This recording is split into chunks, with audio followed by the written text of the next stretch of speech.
Welcome to Infinite Universe with new interesting episode. Kevin Costner has always been a man who followed his heart, even when it meant risking everything he had. He believed in his dream so much that he was willing to put his own money on the line. He went as far as mortgaging his beautiful beach house just to fund his passion project. His accountant was terrified and begged him not to spend $38 million of his own savings. But Kevin didn't listen. He had a story in his heart, and he was determined to bring it to life, no matter the cost. The first part of the movie didn't perform well and failed to bring in the money he had hoped for. It earned less than what he spent, putting him in a tough spot. Now, he's trying everything to finish the remaining parts of the film. He's been selling off personal belongings and moving money around, trying to make things work. His close friends say he's basically surviving on hope and faith, like someone trying to fly without wings. Kevin Costner, a legendary actor and filmmaker, is now facing one of the hardest times of his life, both emotionally and financially. Kevin was born in 1955 in a modest little town in California called Linwood. His parents didn't come from fame or fortune. His dad used to dig ditches before getting a more stable job as a utility worker. His mom worked in welfare services, helping those in need. Tragedy had already touched the family before Kevin was even born. His middle brother had died at birth, so it was just Kevin and his older brother Dan growing up. His family's roots were a blend of different cultures: German, English, Irish, Scottish, Welsh, and even Cherokee. They were devout Baptists, and life was simple but sometimes difficult. No one looking at Kevin back then, just a quiet, shy boy, would ever have imagined that he would grow up to become a major Hollywood star. Kevin's childhood was far from stable. Because of his father's job, they moved around a lot. He kept changing schools and neighborhoods, always being the new kid. They lived in places like Compton, Ventura, and Visalia. That kind of constant change made it hard for him to form lasting friendships. He became quiet, reserved, and unsure of himself. But instead of getting bitter, he turned inward and found comfort in his imagination. He loved music and poetry. He sang in the church choir and wrote poems, but he never showed them to anyone. He didn't stand out much in school, but something unexpected made a huge impact on him. When he was just 7 years old, he watched a movie called How the West Was Won. That film hit him hard. The open landscapes, the wildness of the frontier, it stirred something deep inside him. He didn't realize it then, but that moment planted the seed for the kinds of stories he would one day tell through film. During his teenage years, Kevin had another concern: his height. By the time he finished high school, he was only 5 feet 2 inches tall, and it made him insecure. He once asked his mother if he would ever grow, and she reassured him, saying, "I swear you are going to grow, honey." And she was right. Over the next few years, Kevin had what doctors call catch-up growth, which is very rare. He shot up by 11 inches and eventually reached 6 feet 1 inch. Even when he was still small, he was tough. He played sports like basketball, football, and baseball in high school and held his own against bigger players. One of his baseball teammates, Dennis Burt, even made it to the professional leagues. Kevin didn't become a sports star, but he developed grit, determination, and the ability to fight through adversity. After he graduated in 1973, Kevin did something bold and adventurous. He was fascinated by the story of Lewis and Clark, the famous explorers, and decided to follow their path. He built a canoe with his own hands, even though it wasn't perfect, loaded it onto an old truck, and set off alone. He paddled down rivers, slept under the stars, and read the book Bury My Heart at Wounded Knee. That book deeply affected him. It told the tragic history of Native Americans and opened his eyes to a part of America's story that most people ignored. He cried reading it night after night. That trip changed his perspective on life. It made him care deeply about telling stories that give a voice to the people who have been silenced or forgotten. A few years later, something happened that sounds like it came straight from a movie script. In 1978, Kevin had just gotten married and was flying back from Mexico with his new wife. On that same flight was legendary actor Richard Burton. Burton had bought the seats around him for privacy, but Kevin still got up the courage to approach him. He waited quietly and then asked for just a minute of his time. When Burton opened his eyes, Kevin admitted something he hadn't even told his wife yet. He wanted to be an actor but didn't want the drama that often comes with it. Burton looked at him and said, "You have green eyes. I have green eyes. I think you'll be fine." As the plane landed and Burton's limo pulled up next to the bus that Kevin and his wife were waiting for, Burton rolled down his window and wished him good luck. That tiny moment of kindness and recognition stuck with Kevin. It gave him the push he needed. He quit his marketing job just 1 month later and started taking acting classes every night. To survive, he worked all kinds of odd jobs, driving trucks, fishing, and even giving bus tours of celebrity homes. He had no fame, no money, no special connections. But what he did have was belief in himself. Kevin's career didn't start with applause and red carpets. His first movie was something he later wished he'd never done. It was a low-budget film called Sizzle Beach, USA, shot in the late 1970s and released in 1981. The movie had softcore elements, and during one of the intimate scenes, Kevin felt deeply uncomfortable. That moment changed him. He decided then and there that he would never take on such roles again, no matter how long he had to wait for a better opportunity. That choice made his journey even harder. For nearly 6 years, he barely found work. He did random gigs just to get by. Later, when he became famous, he even tried to buy the rights to that first film so no one could see it. But the distributor refused and re-released it to cash in on his fame. He landed a few small roles here and there, but nothing life-changing. In The Big Chill, he was cast as a man who had taken his own life. His scenes were supposed to be emotional and powerful. But when the movie came out, every one of his scenes had been cut. The only part that remained was a brief shot of his dead body, with no lines and no credit. It was supposed to be his big break, but it turned into another letdown. Still, Kevin didn't quit. He kept going, working in the background of films like Francis and even appearing in commercials. Casting directors forgot his name, and he often felt invisible, like the new kid in school all over again. Then one day, everything changed. The same director who had cut his scenes from The Big Chill, Lawrence Kasdan, called him. He felt guilty about removing Kevin's role and wanted to give him another chance. He cast him in Silverado, and it worked. Kevin brought energy, humor, and charm to the role. People finally noticed him. That movie opened doors. One of those doors led to The Untouchables in 1987. It was a big film with major stars, and Kevin landed the lead role. He wasn't the studio's first choice. Harrison Ford, Mel Gibson, and Jack Nicholson had all turned it down. But Steven Spielberg, who had worked with Kevin before, believed in him and convinced the director to cast him. Kevin starred alongside big names like Robert De Niro and Sean Connery and held his own. The movie made over $100 million and launched him into true stardom. But Kevin didn't stop there. Next came Bull Durham, a baseball movie that no one thought would succeed. Kevin didn't just act in it, he lived it. He made the director watch him play baseball to prove he could do it. He hit, ran, and threw with real skill. The movie became a hit, earning over $50 million. Then came Field of Dreams, a quiet, emotional film that made $85 million and became a cultural touchstone. In 1990, Kevin started his own production company, TIG Productions, and made Dances with Wolves. Studios told him it was too long, too weird, and that audiences wouldn't sit through scenes spoken in the Lakota language. Kevin didn't care. He invested millions of his own money and made the movie the way he believed it should be made. It won 7 Oscars and made more than $400 million. Later, when he believed in a project called Horizon, he did the same thing. He risked it all, mortgaging his house to make the film. That's who Kevin Costner is. He doesn't wait for someone to approve his dreams. He just goes out and makes them real. When he made Dances with Wolves, he didn't just use a few Native American words to seem authentic. He spent 9 months learning the Lakota language and worked closely with Native advisors.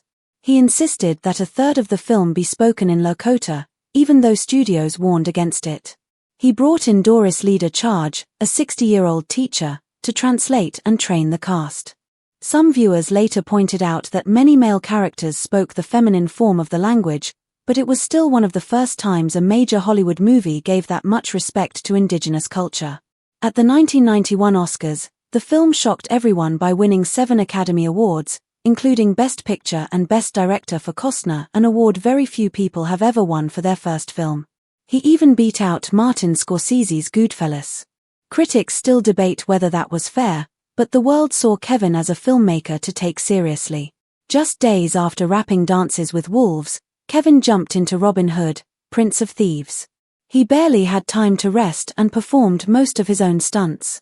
He hurt his shoulder, launched himself from a catapult, and endured take after take because planes from Heathrow Airport kept interrupting filming.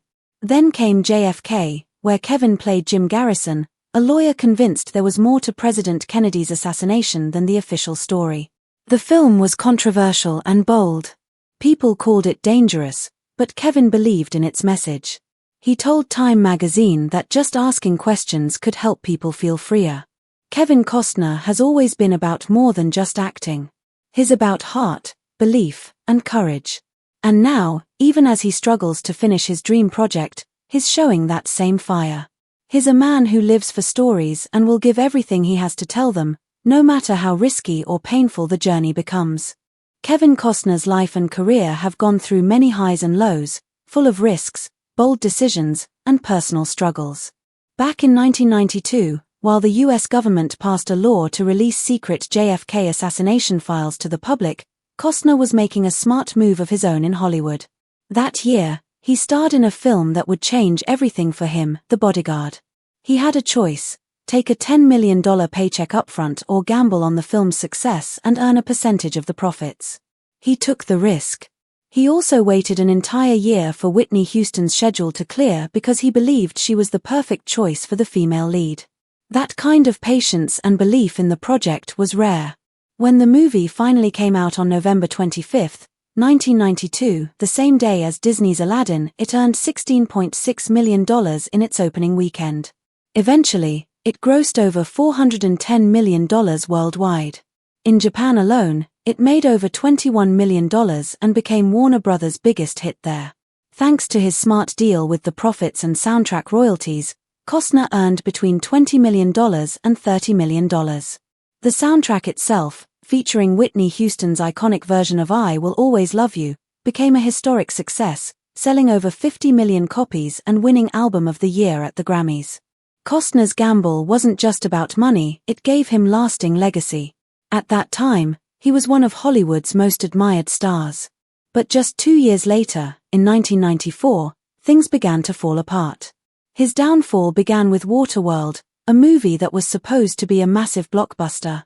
Instead, it turned into a nightmare. The set was in Hawaii, and during filming, a hurricane destroyed a floating set worth $5 million. That wasn't even the most expensive part. The main set, called the Atoll, cost $22 million. It stretched a quarter-mile wide and weighed over 1,000 tons. They had to ship steel all the way from California because Hawaii ran out. Dangerous conditions nearly cost lives, people almost drowned, co-stars were thrown off boats, and Costner himself was tied to a mast during a storm. The stunt coordinator suffered compression sickness and had to be airlifted to a hospital. The budget kept growing. It started at $65 million, then jumped to $100 million, then $135 million, and finally reached $175 million. Add another $60 million for marketing, and the total cost reached $235 million, a shocking figure in 1995. By comparison, Independence Day only cost $75 million. People started mocking the film with cruel nicknames like Fishtar and Kevin's Gate. Even though it eventually made money through home video sales, the damage was already done. Costner went from a respected movie star to a punchline. The problems didn't end there. Costner's relationship with the director Kevin Reynolds, a friend and collaborator from Robin Hood, also fell apart. After 133 difficult days on set, Reynolds quit and left with a brutal statement: Kevin should direct himself. And that's exactly what Costner did. He finished Waterworld on his own. During this time, his 16-year marriage also came to an end. Some said his personal pain affected his behavior on set. The tabloids had a field day. One story claimed that Costner asked for digital hair to cover his balding head. He denied it, saying he never worked while drunk or high. But the rumors stuck. People began to see him as vain and difficult. The diva label was hard to shake. In 1997, he released The Postman, hoping for a comeback. But it was an even bigger disaster. The movie was ridiculed and won multiple Razzie Awards, including Worst Picture, Worst Actor, and Worst Director. Costner won every category he was nominated in. It was the first time that had ever happened. By 1998, critics weren't just tired of him, they wanted him gone. But Costner didn't give up. In 2003, he directed and starred in Open Range, a traditional western with no flashy gimmicks, just a heartfelt story. He starred alongside Robert Duvall. The film cost $26 million and made over $68 million worldwide. It wasn't a blockbuster, but it was a success. Costner had taken another gamble, and this time, it worked. Then in 2007, he shocked audiences again in Mr. Brooks, where he played a serial killer. This wasn't the usual heroic or cowboy role, he portrayed a murderer who hid behind a charming smile. It was one of his darkest roles and one of his best performances. He used his clean-cut image to make the character even more terrifying, and it worked. By 2012, he was winning major awards again. His work in Hatfields and McCoys was gritty, violent, and realistic. He almost turned the role down 3 times, but when he finally accepted, the result was magic.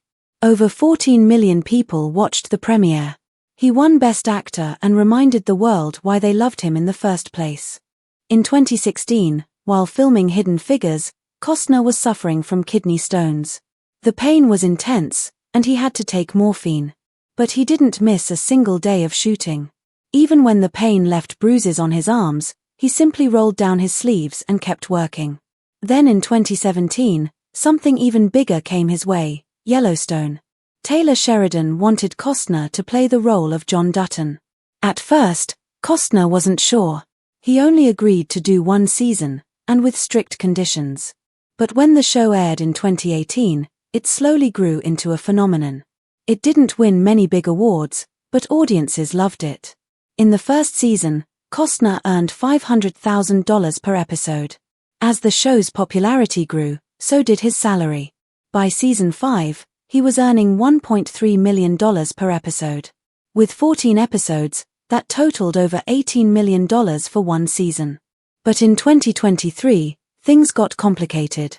Costner was deeply involved in his dream project Horizon, an American saga. He had planned to work on it during the show's breaks, but Yellowstone's schedule kept changing. What were once 8-week shoots turned into 12-week commitments.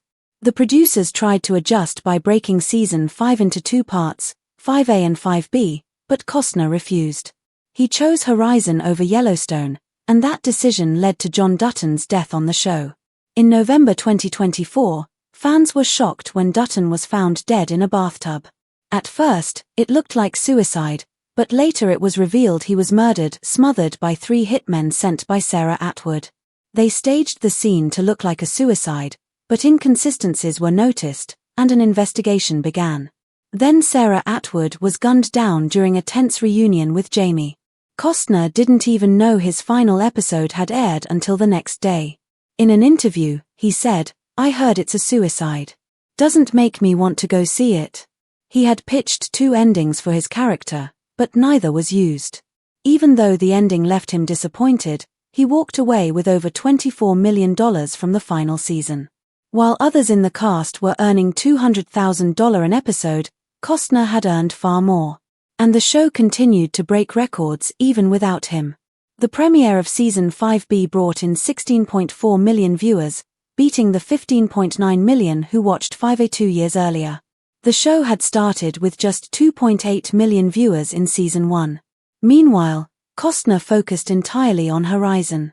This wasn't just a movie for him, it was a passion project he had started writing back in 1988. After Open Range in 2003, he tried pitching Horizon to Disney, but they rejected him over a $5 million budget disagreement. 4 years, it sat untouched. But in 2022, he finally found support to bring it to life. To make it happen, he mortgaged his 10-acre oceanfront property in Santa Barbara, what he called his last house. He told his accountant he was putting $38 million of his own money into the project. The accountant panicked, but Costner didn't care. "It's my life," he said. "I believe in it." The budget for the first 2 chapters of Horizon reached $100 million, and Costner personally funded more than a third. When Chapter 1 premiered at Cannes on May 19, 2024, it was meant to be his big return to directing after Dances with Wolves. But reviews were mixed. Some loved it, others didn't. The box office numbers weren't encouraging either. The film earned just $38.7 million worldwide, less than what Costner had invested himself. Still, he kept pushing. Chapter 2 premiered in Venice, and Chapter 3 began filming in May 2024. Chapter 4 was already in development. This was no small project, over 170 speaking roles across 4 films. Chapter 1 alone featured stars like Sienna Miller, Sam Worthington, and Luke Wilson. Costner was fully committed. Even when money became tight, he refused to quit. While all this was happening, his personal life was also in turmoil.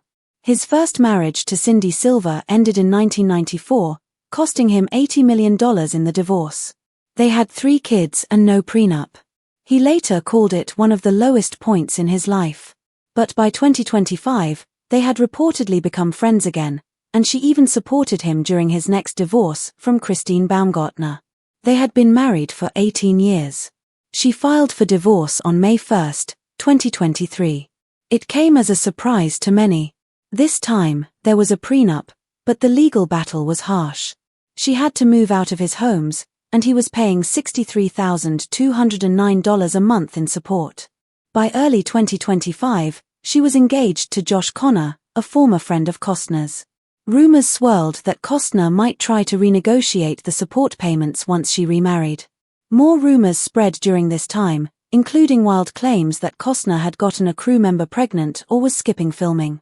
His team denied all of it, but the stories still stuck, and the timing seemed meant to damage his reputation.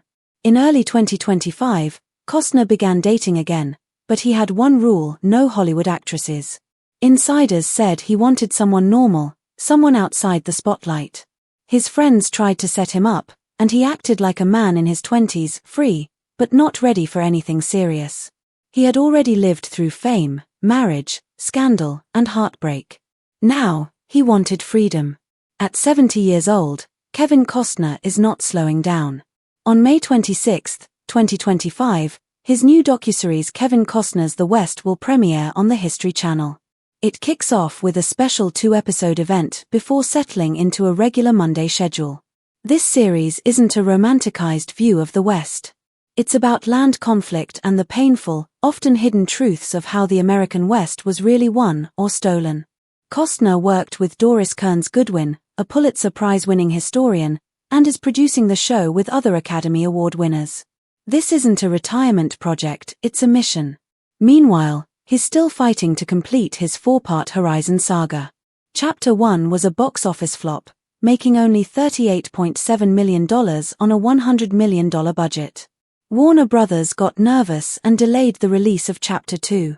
At the Venice Film Festival, Costner admitted how hard things had become. "The rock fell back downhill," he said. "But I have to put my hands on it again. That rock is Chapter 3. He's already spent $38 million of his own money and is now looking for more to finish both Chapter 3 and Chapter 4. In 2025, the odds are stacked against him, but that only makes him push harder. When I feel rejection, my desire increases," he said. To make his dream a reality, Costner didn't just write scripts, he built something real. In February 2024, he announced plans for a $100 million film studio in Utah, covering 500 acres. It's called Territory Film Studios, and it's being built near the St. George Airport. Phase 1 includes a 39,000 square foot warehouse already in use for Horizon Chapter 3. Phase 2 will add a 20,000 square foot soundstage and office space. There's even talk of a Kevin Costner-themed restaurant. When it's fully operational, the studio could start with 30 full-time jobs and grow even larger if other studios begin renting the space. Thanks for watching. Keep it and stay tuned. Have a good day.